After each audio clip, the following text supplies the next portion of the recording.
Friends and professionals. Okay, I just had to confirm the live button went live. Woo! Little technical difficulties. We're starting 3 minutes late, but welcome to another Modern Lending Mastermind live. For those of you that never attended one of these before, this traditionally has been an internal, Loan Depot mastermind where we've talked about things on how to build brand on social media, how to better our tech setup, how to get cameras going, how to do podcasts, all the stuff that we just kind of did internally. Shane Stanton, he gets huge credit for this. He doesn't get enough, but this guy said, hey, I'd love to do these things externally. Why are we just waiting around? And I said, that's a great idea.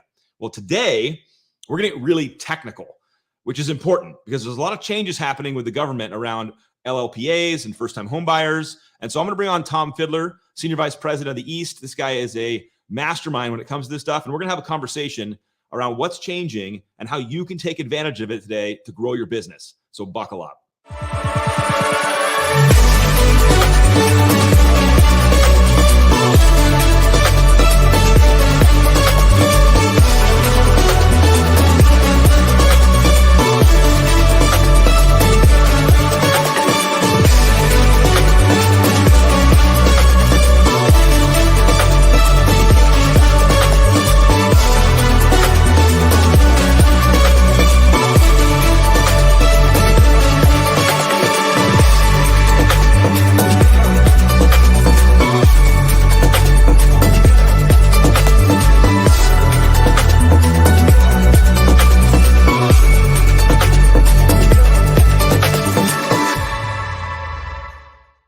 Let's rock and roll. Welcome, Tom. It's good to have you, buddy. This is going to be an interesting conversation. This is way more technical than we typically do in this stuff. We stay, marketing and prospecting and social, but this is game-changing stuff. What's changing right now? Hey, good morning, Alec. Good afternoon, everybody else on the east half of the country for sure. Yeah, Alec, there's a lot of stuff going on right now that loan officers may or may not be paying attention to, but I can assure you that they're affecting their impact, their income, either positively or negatively right now. So if you're watching and hanging out with us and you have questions during this, drop them in the chat. We can see them. We'll address them. We'll hang out and answer them. But let's just start with the overarching thing here, Tom, before we get down into the weeds and really get tactical. What has Fannie and Freddie done? What's happening? This is like a straight out of Who Moved My Cheese. What's happening in the world with the government lending and what are they trying to do here? Well, there's actually two things. There's one, industry or LO, loan officer, mortgage professional, sales professionals side of the economy, if you will. And then there's a second with government agencies. Yeah. And that being Fannie and Freddie, and in some cases FHA. So on the government side, this current administration has a significant push and thrust to serve some of the underserved marketplaces better, to support first-time home ownership, and sometimes even at the cost of higher rates for cash outs and for second homes and for investment properties. So they're doing a little bit of Robin Hood where they're penalizing the rich and giving to the poor to support home ownership, and specifically, most importantly in their eyes, first-time home ownership. But Alec, let me take a step back real quick and just say the industry has gone through all kinds of really interesting stuff over the last 5 years. And in 2000 and 2021, we had a couple years where industry experts will tell you that the average IQ of mortgage sales professionals magically increased by some 50% in 2000, 2001. We all thought that we were God's gift and we knew absolutely everything that was going on. And then shockingly in 2022, most specifically the second half of 2022, well, the IQ started to plummet again and we're all back in the boat. But the interesting residue from that is we've forgotten as sales professionals in this industry how to do some of the stuff that made us top of our class before 2000 and 2021. Yes. And I think of this analogy, Alec, and I know this has probably never happened to you, and I'm not going to say it happened to me, but it might have happened to me. If you were to have stopped going to personal training during COVID, and you haven't been to a personal trainer since, I don't know, February in 2020, and then you start to go back to a personal trainer and I don't know, January 2023, something like that, and you start doing some of the same workouts, some of the same lifts, or some of the same stretching exercises, and you finally have somebody standing next to you and they're looking at you and they're saying, what are you doing with your feet on those squats? you're pointing the feet outside, or you're stretching with the knee pointed out instead of keeping it parallel. And you say, yeah. I said, you obviously haven't been to a trainer in a while. You haven't exercised some of those muscles, and you need to get uncomfortable again. Because the way you're doing it just feels good and it feels easier. And the hard stuff is what is going to strengthen you. And it's going to make you win your fights or your battles, your contests. And I know that may sound personal, and it may have been personal. I don't know. But when you go back there, they start to remind you, hey, I need to get to be an expert in this industry on guidelines, on nuances. I need to know more than my processors. I need to know more than my underwriters. And by God, I need to know more than 99.9% of my competition, because otherwise they will be taking some deals away from me. And we've forgotten as an industry how to be guideline experts and nuance experts because all the rain that was falling into our lap in dollar bills in 2000 and 2021. Well, we're now in 23, and the people who understand that and start lifting weights properly or stretching properly now in this year are the ones who are going to win. That's 100%, 100%. So let's dive in a little bit here. I'm going to put some stuff on the screen, and we're just going to have a conversation around it. And for those of you that are hanging with us, if you want a copy of the deck we're going to present and the data and specifically the links, because it's hard, you're not going to cut and paste the links here. Just drop me a direct message or drop a comment that you want it, and we'll send you this stuff. It's all public links, so it's there for you to utilize. But let's dive in a little bit. So right now, let's start with Home Ready, Home Possible. Okay. Honestly, go ahead. Well, the joke I was going to make is there's loan officers that are seeing Home Ready, Home Possible on their rate sheet and has probably never clicked on it. Has probably never looked at it at all. I'm dead serious. It's like, what's conventional Home Ready? Okay, whatever. I'm just going to click conventional. There's my pricing, and I'm good to go. So what's going on with these products, and what's the government changing in them? Yeah, so there's really three major changes inside of what the government agencies are doing with lending. And the first one is the Home Ready, Home Possible. So Home Ready, Home Possible, if you talk to 100 loan officers, 98 out of the 100 loan officers will say, well, that's just a first-time home buyer product for people who make a really low amount of money. It's kind of like a DPA. It doesn't really apply to me. Well, unfortunately, they're wrong, and there's a major impact to not knowing the nuance of this. So Home Ready and Home Possible is essentially the government's way of supporting people who are at 80% of the AMI or less in qualifying income, just in qualifying income, the income that allows you to get through AUS. And that is a huge population of the buyers in the United States right now, just fundamentally huge, over 50% easily at the most recent rate. And they made some changes to Home Ready and Home Possible in the last week in October and the first week in November, and then changed DU and LP on December 10th, so that now it's in the AUS algorithms that allow for some different nuances. So for people who are at 80% of your local, not a national, your local AMI, you get some things that you will not get on other products, including you can go up to 97%. You can have 105% if it's got a community second. You can go up to 95% on a manufactured home, and you don't have to be a first-time home buyer on this product. You can have another property. You can even keep another property. But if you are at 80% of the AMI, what this new change at the end of October and November said is, hey, all the standard Fannie Mae LLPAs, the standard one that everyone in the industry has to deal with on every given day based on LTV and FICO, well, we're not going to have any of those. We're going to erase all of those LLPAs and those transactions. Now, and that's where the impact gets big. I got to address something for everyone here, because I've been coaching and talking to a lot of loan officers about this topic, getting us in action. And I get a lot of this specific comment of the AMI is too low. Like my client list, they don't qualify. They don't have these, they don't make that level of income. And that's such a disservice to our community, because all you have to do is go to Google and look for, grab the AMI. Let's say the AMI is $80,000. Grab the AMI and go, what jobs pay $80,000 in Orange County, California? And you know what you find? Google just spits out, there's a ton of jobs that pay $80,000 in Orange County. Target the right community. You're just missing it. So there's some other nuances here that you put on this slide, which is great, right, Dom? So keep taking us through this thing.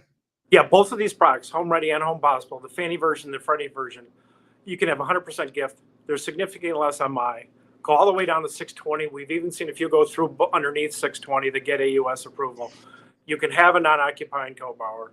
If any borrower is not a first-time homebuyer, already owned a home, you don't need any homebuyer education. But if all of them are first-time homebuyers, you do need a simple half-an-hour homebuyer education class. But here's an interesting nuance that we'll come back to, is that you can couple home ready with home style as well.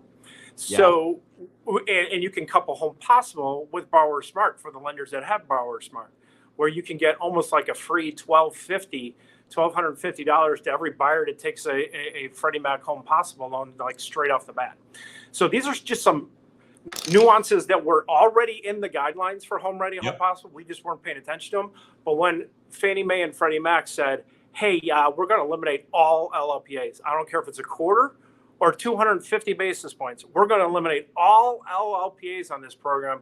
Well, then everybody in the industry should have sat up straight, take notice, and say, I need to remember, I need to relearn, I need to get to be an expert in this product, because there's probably dozens of transactions every day that I'm losing because either I'm not quoting correctly or I don't know the guidelines correctly.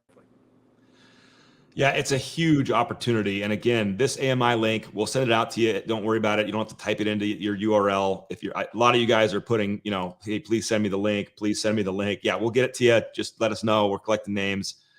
And, Tom, this is exactly, what you started with. This is why they did this. Yes. It's to promote sustainable home ownership. And most specifically, if you talk to executives at Fannie Mae and Freddie Mac, they'll say, hey, our governorship underneath FHFA, the Federal Home Finance Authority, has said we need to stay true to our charter, which their charter, which was set up in the 1930s, was to support first-time homebuyers. And we've kind of drifted into cash out refis, into second homes, into investment properties, they say. So we need to get back to our true calling and our true original charter, which is to support first-time home ownership in the United States. So in order to do that and stay true to what they were set up for, they are saying, we're going to do this by eliminating all LLPAs. So let's drop the bomb on everybody here. So if you're paying attention, you're like, okay, well, what's the impact? It sounds good. So we took the grid of LLPAs directly from Fannie Mae's website, which you can all find too. And so let's hit them with some of these, let's hit them with the bombshell here. Yeah, I'm going to show my age. So I got to put on my glasses here. You look at this, guys.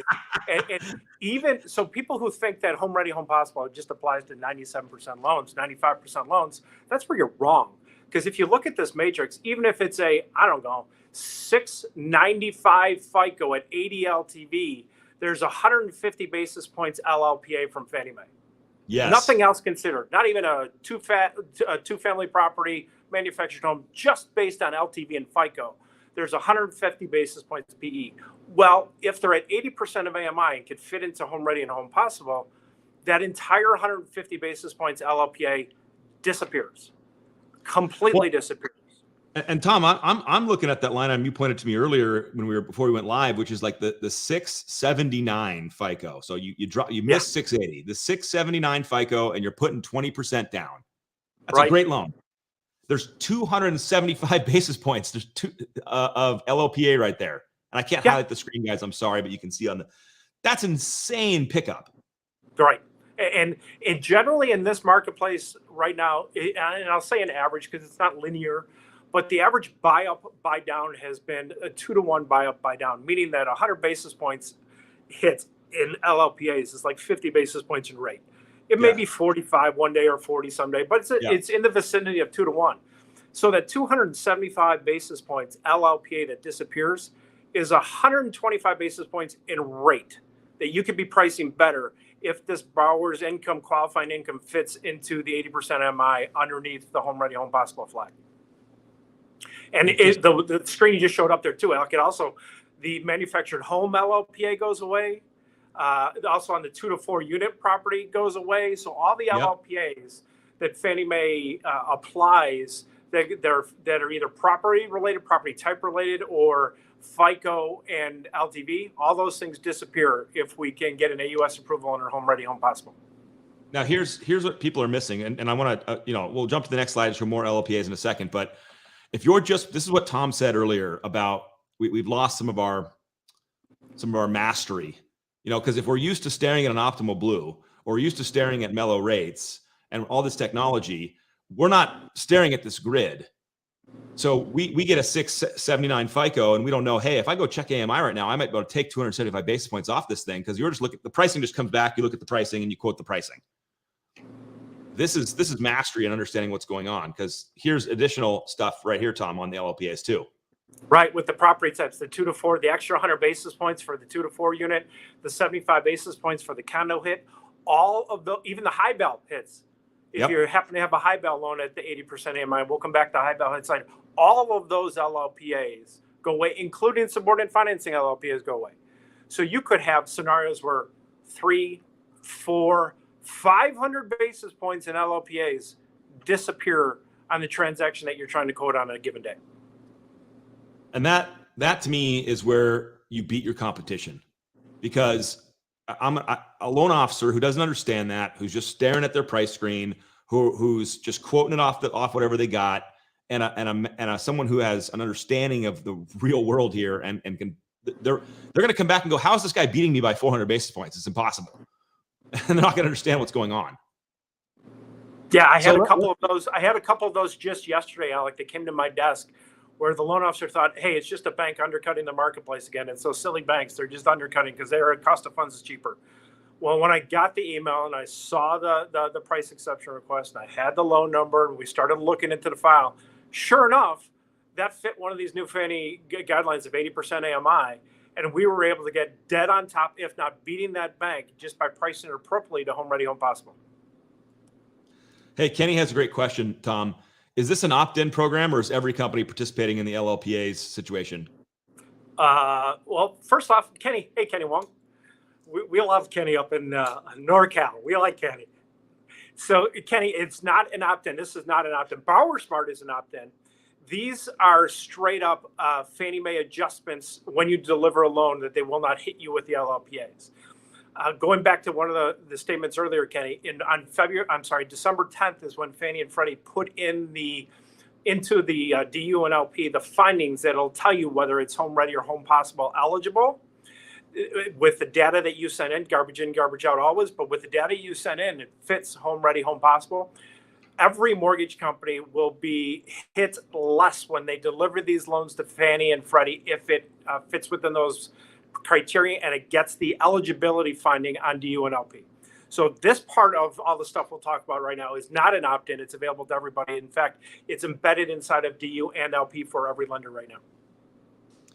So we got a question on some scenarios, the before and after. So Theodore, thank you for just helping us, wow, softballing us up, man. Like, wow. Hey, we got you, man.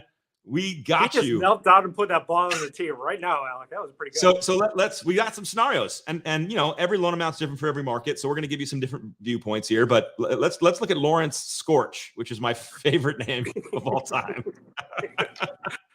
Yeah, so Lawrence Scorch, this is a $250,000 loan. It's a 95% LTV. It's got a 695 FICO, and this borrower is in Arizona. Flip it, yep. Alec, let's look at that. So if with 95 LTV in Arizona, and it's this borrower or borrowers earn $71,000 worth of income on their base pay that gets in the AMI in Arizona. That's the average median income in Arizona. It goes through D or LP at 71,000 that you submitted. 125 basis points that you would be charged go away, which translate in that exact scenario, this was as of last week, to roughly 88.875. So 88 basis points in rate lower for that borrower, just because I knew enough to say, hey, can I get this AUS approval using the qualifying income that's less than 80% of the AMI in Arizona, which, as long as in that case, in that state, if they earn less than 71,000 in the qualifying income, you're good. And your base rate that you're quoting at the same price is 87 basis points lower. Now we've got Mark McFrownin, another classic name. And Jamie, I don't think we used your name in any of these, Jamie. So we'll have to, we missed an opportunity for sure. Oh, I had one, but I had to remove it. I was forced to remove it. So let's look at Mark McFrownin here. 400,000. Yeah, Mark McFrownin is buying a house in Massachusetts, and he's got a $400,000 loan, and it's an 80 LTV with the 705 FICO. These are just random scenarios we ran. So this borrower in Massachusetts, again, can earn up to $106,600 in base pay. If they earn, say, $105,000, you're running through a DULP. And for us, it's really cool because we get to see them side by side. With our dual AUS, we get to see DU and LP side by side. We see that, hey, DU or LP approves this thing and gives us an accept or an approve with the findings for home ready eligible, home possible eligible. And that specific scenario, that specific 80 LTV 705 FICO, because the income's less than 106.6 to qualify, was 125 basis points in LLPAs go away, which on that day, which was weird, it was like 100 basis points lower in rate. Just 100 basis points lower rate on that one scenario. That was a day where the buy up and buy downs was more linear, or more tight. So the effect on the interest rate was massive on that day. So it allowed that loan officer who was paying attention to what they put in for qualifying income and how they read it to end up quoting something at the same price, 100 basis points lower in rate. So here's another little mic drop. And this is Mary's dog, right? This is the Of course it is. Has to be. Yes. It has to be. Yeah. And this is another common misconception. Like over 80% of loan officers I talked to had either never known this or forgot it during COVID. But home ready and home possible is not just for home buyers. It's not specific to first time home buyers. You can be a second time homeowner. You can also use it for rate and term refis also. So guys, all those people that last year you closed, I don't know, 6.5 to 7.5 in interest rates that are kind of past your EPO period. Those people might be able to be quoted right now in the low sixes, sometimes in the high fives, because all of the Fannie Mae, all of the Freddie Mac LLPAs disappeared. I had a couple scenarios come through yesterday on specific loan officers. You know, all of our loan officers are different comp, but some of these came through. I approved 4 of them yesterday, below 6% on interest rate on home ready, home possible refis. So that puts a lot of our clients that we funded last year in the money right now and really should be thinking about refinancing. So this is a great question. I know people are talking about this from Elliot. Is home ready, home possible, if you select that in your pricing engine, is that automatically going to take those LLPAs out? Okay, so it's a dual answer to that, Alec. And the first one is just for us, Loan Depot employees. Absolutely yes. The technology is dialed in for that because that one had a longer leash. We knew what was happening with that. So home ready and home possible, if you put it in correctly, it inside of your mellow rates, inside of your pricing screen, it will absolutely show the impact, the positive impact, if you will, the lesser an interest rate right on your screen when you're coding. You just have to make sure that you code it as home ready, home possible, and you have to make sure that the eligibility comes back on the DU and LP findings. However, externally, there are a lot of companies right now, because Optimal Blue took a long time to sync on this, and also some other POSs and LOSs have not caught up yet. So there are some other external companies outside of Loan Depot that don't have this one wired technologically yet and have to do it manually. And Elliot, just, you know, this is what Tom's also referring to that all of us need to be aware of is there are loan officers who aren't even checking. They're not checking the AMI. They're not checking DU. They're just running down the street and they're using, you know, normal conventional pricing and they're not finding the opportunity here. And that's the biggest call out we want to make sure people know. Now, yeah, there's like money laying on the counter that you're afraid to pick up or you just don't feel like picking it up. And there's also one that you may have to put in a little effort in to figure out how I can structure a deal best like I used to do in 2019. It's going back to that personal training example again. Now you got to figure out how did I do this before I got really lazy? And the industry has gotten lazy. Let's figure out how I can be the expert in structuring loans and scenarios to see if I can fit them inside of these niches. So to put a bow on home ready, home possible, everybody, as Tom said in the beginning, you don't have to be a first time home buyer. There's opportunities around that. It's really all following to AMI. Is that right, Tom? That's right. Does not have to be first time home buyer. You can keep your existing property, in fact. I think people are going to forget that. They're going to be like, well, home ready, home possible, you have to be a first time home buyer. You know, and no, it's a great product. You just have to have, it's to serve a specific niche of income. That's right. In our communities. And in both ways, Alec, and this is the other thing that is massively being missed. Not only does it impact your move-up buyers, which a lot of people missed or forgot, but everybody can refinance on this. Yeah, So as long as you fit within 80% AMI, because you don't have to be a first-time homebuyer, because they approve these programs to allow for rate and term refis, not cash outs, but rate and terms, there are literally, and I'm not exaggerating with this, millions of homeowners in the United States who can qualify underneath the 80% AMI that are in the money right now that our industry is asleep at the switch with. So here's the bomb. Pay attention. This is going to be the first golden nugget. Write it down. You likely have customers you did loans for that had all these LLPAs that you helped them get into their home, that now all those LLPAs are gone and they can refi right now. Mm-hmm. Not only are the LLPAs gone out, it's a double impact right now because at least as of yesterday, I haven't checked in the last hour since we've been on the phone here on the web here, but as of yesterday, the MBSs were at a high point in the last 4 months. So not only do you have all the LLPAs going away, but you have a lower interest rate to start with before you even remove the LLPAs. So you have a double impact. So there's a tremendous number, seriously, in the millions of homeowners in the United States that are in the money right now because of the market move and because the elimination of the LLPAs on these 80% AMI clients. So one more technical question, and then we have one more section to get to, guys, for first-time home buyers. So remember, home ready, home possible. Now we're going to switch to first-time home buyers, but this is a good question from Kevin here, and I don't know if you know the answer. I noticed on the lender letter posted today from Fannie Mae, there's a new LLPA for DTIs over 40, effective 5/1. Will this be waived? And maybe we don't know yet. Well, I will give you my opinion. I haven't talked to anybody since today, but the overarching email that came from Fannie and Freddie said on these 80% AMIs, and they actually underscored all LLPAs are waived. So I have no reason to believe, Kevin, that the LLPA hit for over 40 will apply to these 80% AMI people. It will be waived just like all the other LLPAs. We'll get confirmation for you because this announcement is brand freaking new. Yep. But from the original declaration and the push from the Democratic administration to support first-time homebuyers, and support people at 8% AMI, I think all the LLPAs are going to be waived. All of these, including this over 40. So let's talk. Let me get the brand off the thing there. Let's talk about first-time home buyers. This is a lender letter that came out, Tom, November 4th. Yep. And so we're going to dive in here. So this thing that came out November 4th was another kind of earth-shaking announcement that really stayed latent. Not too many people picked up on it. Not too many people jumped on it. But inside of here, again, which took even Fannie and Freddie Mac over 30 days to get a program in their system. They said that if any borrower on a transaction, on an owner-occupied transaction, if any of the borrowers is a first-time home buyer and compound sentence, and their qualifying income is at 100% of AMI in regular areas or 120% of AMI in the high-cost areas. So if you have a first-time buyer that's at 100 or 120% of AMI, then they also get all the LLPAs waived. Now, this one is, again, specific. First-time buyers only. It can't be somebody who's already owned a house.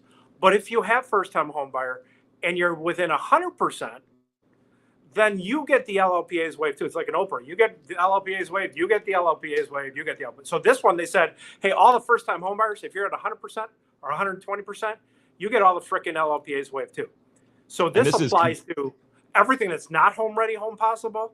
It applies to straight agency. It applies to home style renovation. It applies to high balance loans.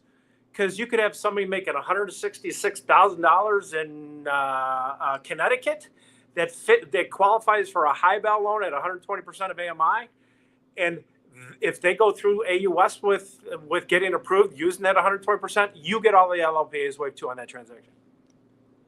This was the kind of hidden giant in those series of announcements that the industry didn't really pay attention to, and now it's in our lap. Yep. So there again, there's the summary. If any of the borrowers is a first-time home buyer, and either you have 100% of your qualifying income is 100% of AMI in regular areas, or 120% of AMI in the high-cost area, then all the LLPAs go away on those transactions as well. Remember, these are first-time home buyers, so refis don't apply here. Move-up buyers don't apply here. But if you have a first-time buyer here, any borrower on the loan that's a first-time home buyer and it's owner-occupied, you get to waive the LLPAs too, as long as you're within these income limits. Now, Brad's question is great. Isn't a first-time homebuyer anybody that's not owned a home in the last 3 years? Yes, the Fannie Mae definition, the FHFA definition for Fannie and Freddie is ownership of a finance property. That's an important nuance, Brad. Ownership of a finance residential property in the last 3 years. Somebody could have owned a property free and clear. That doesn't apply. So a finance property in the last 3 years, residential property, that would constitute somebody who no longer is a first-time homebuyer. Yep. But remember, again, it's any borrower. You can have two borrowers on the loan, both owner occupied, that one of them is a first-time homebuyer, the other is not. You're good. Yep, as long as you got the AMI hit. Yep. That's right. So there's a link for AMI. Again, we're going to send the deck out. Many of you are dropping comments, so you can't cut and paste this, but we'll send it to you if you like. Drop me a comment.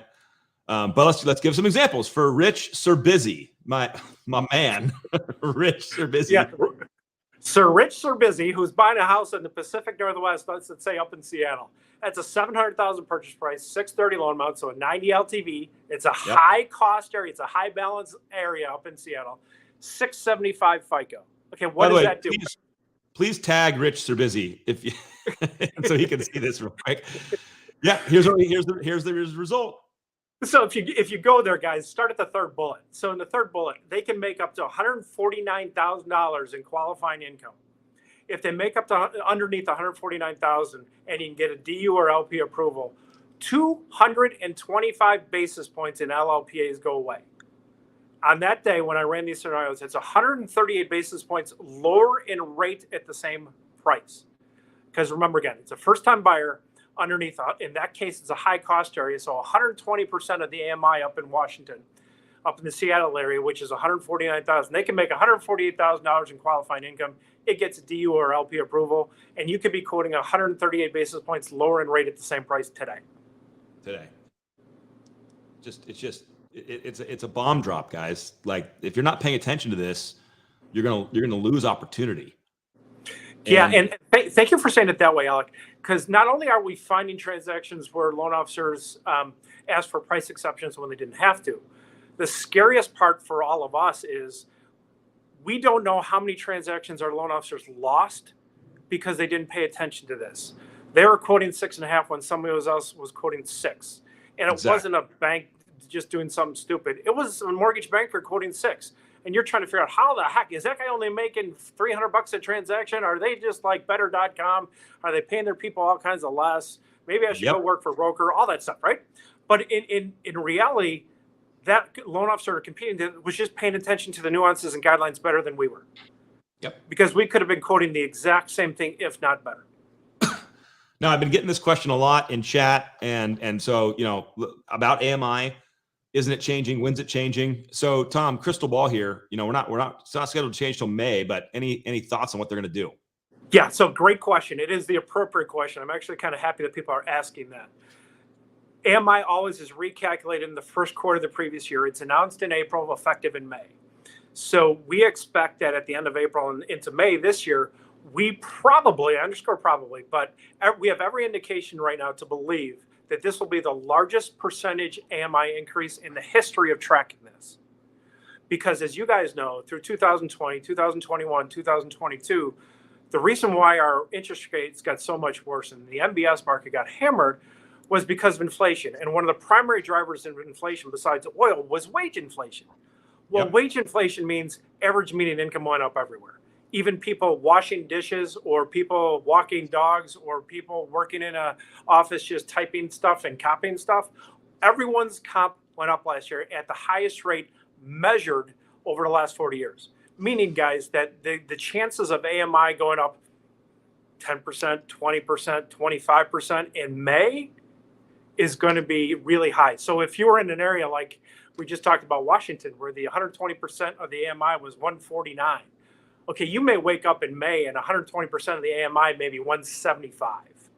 And then the door to people who would qualify for this first-time buyer with all the LLPAs going away program gets substantially wider and gives us more opportunity. We better be, as an industry, as a fleet of loan officers, way all over this, because if we don't, somebody's going to take our lunch money right from us on the playground. That's right. So we speaking of trying to solve problems and identifying the market and the solutions, Tom and I talked about not trying to have a downer on this call, because this is opportunity and this is excitement. But we have to address the new cash out refi LLPAs, not because there's such a downer, but because there's also opportunity here. And a couple of things there. So in conjunction with all the gifts they gave us with the right hand extended, saying, hey, we're going to lessen the LLPAs or waive them all on Home Ready, Home Possible. We're going to waive all the LLPAs for first time homebuyers underneath AMI restriction. Cool. But we're going to pay for it in a different way.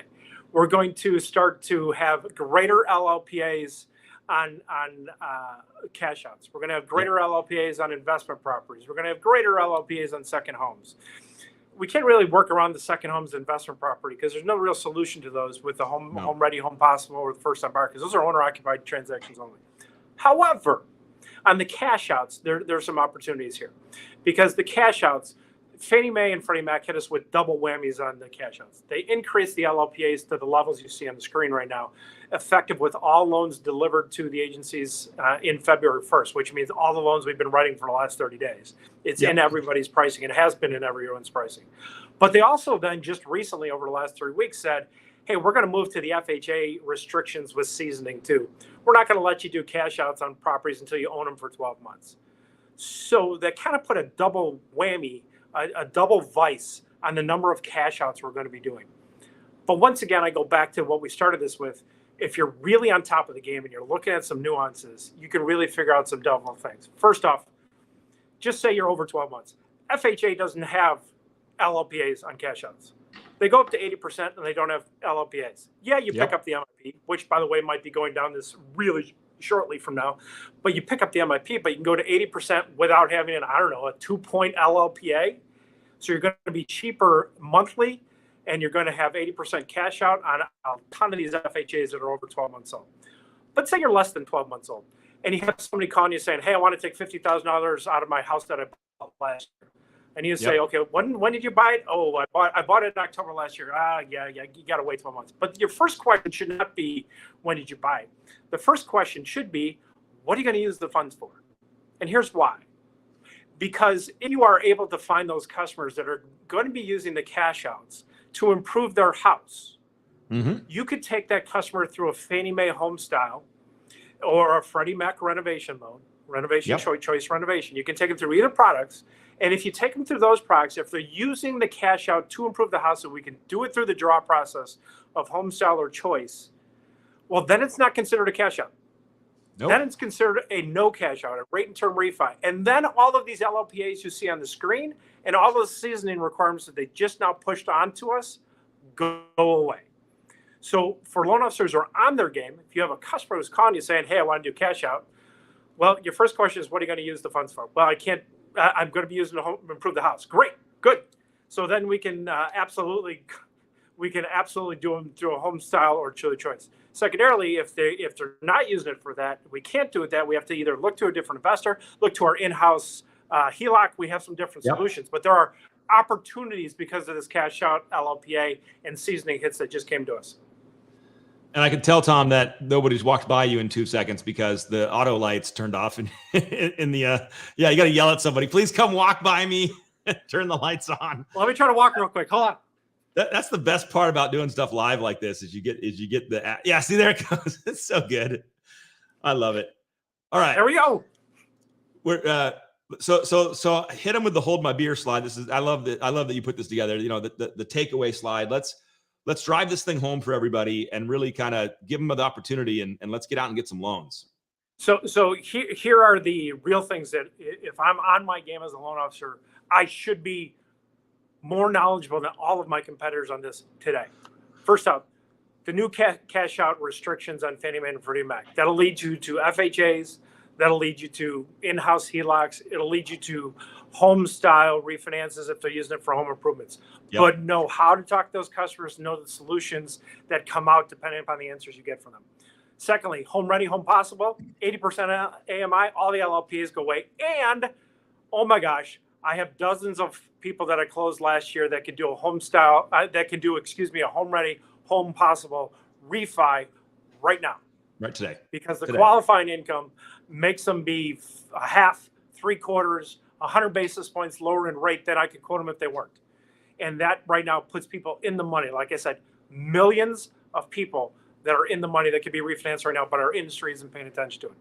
The first-time homebuyer piece, if you're at 100% FAMI in regular areas, or if you're 120% in the high-cost areas, those LLPAs go away. So, guys, just on those first three things, guys, or in between all those questions, this should change how we talk to customers, what we ask customers, and what I do with my next 15 minutes when I first hang up with the customer. Yes. I look at their data and I say, okay, can I fit it 80%? Can they qualify at 88%? Can I get the qualifying income to 80%? Can I get it at 100%? Are they first-time home buyers?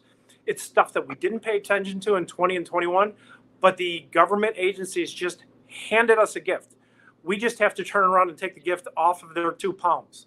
They're extending their palm saying, here, guys, go write 10,000 more loans than you could have just 2 months ago. But if we don't turn around and pay attention to it or look at the billboard that's standing in front of us, then we're just letting our competitors come to us and take the transaction from us. And then loan officers are going to go to their managers and say, how come these people are beating me on the street? When in reality, it's just we got some loan officers that are more attentive to the changes and more attentive to the real accuracy that it's going to take to be an expert like we used to be in 18 and 19 when we used to be experts and not just saying, okay, what interest rate do you need to refinance? It now is harder, but if you pay attention and you put in the effort, the reward is greater. I keep going back. I'll come full circle out. Working out with the personal trainer again, he said, hey, it's going to hurt. It's going to hurt the next few weeks because you're going to have to do some stuff that you're uncomfortable with or that you're not familiar with for the last 3 years because you haven't been personal trained for 3 years. Okay, it's going to feel uncomfortable for things, but I promise you the results are going to be better than you've seen for the last 3 years because you're going to put in the effort, right? I'm like, yeah, I'm going to put in the effort. So this is where we're at as an industry. There are rewards waiting on the table for people who will put in this time and effort to get to be known to the real estate community as being the experts. And that's the last piece I want to close with, Alec, because I talked to somebody yesterday, a good friend of mine on the East Coast who works with us. And they're going on in a series of appointments, partnership appointments with real estate agents over the next week. And I said, are you prepared? Do you know how to talk about Home Ready, Home Possible, and the First Time Homebuyer program and the Homestyle program right now? I'm like, what do you mean? How does that relate to my realtors? I said, yes. Do you realize how many buyers a good real estate agent turned away or turned themselves away in the fourth quarter of last year because either they were freaked out by a 7.25% interest rate, or maybe they didn't qualify at a 7.25% interest rate? Now we're lower in base rate just because the market's improved, but you also can eliminate the LLPAs on a major portion of these. Like I said, FHFA estimates that over 50% of the home buyers in the United States are going to fit one of these 2 products this year, either the 80% AMI or the first-time home buyer underneath 100 or 120.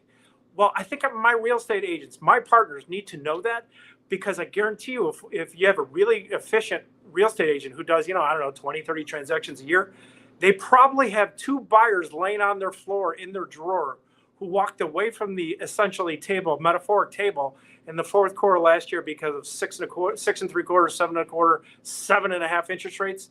Then now we're back in the low 6s or low 5s because of these 2 new changes from the federal government. Guys, we have all the links. They're right there on the screen. You can screen grab it and then type them all in, or you can just ask me to send them to you. So drop in a comment, let us know, or direct message. We'll send you this deck. We'll send you the links. But to Tom's comment, there's opportunity around you right now. And with all the negativity we're facing out of 2023 and 2022 and all the issues of our industry, damn, it feels good to come back with some positivity and some opportunity into the field. So go out there, hug a realtor, and encourage them. All right. Hey, we appreciate you guys hanging with us today. We had a huge audience, tons of engagement. We're going to do these. We do these masterminds every month. We'll see you on the internet with them. And we appreciate you. If you have more questions, drop them in. But have a great day, everybody. Hey, Tom, thanks, hang guys. around for 2 seconds when I end this baby, okay? Oh, good. Thanks, guys. See you, everybody.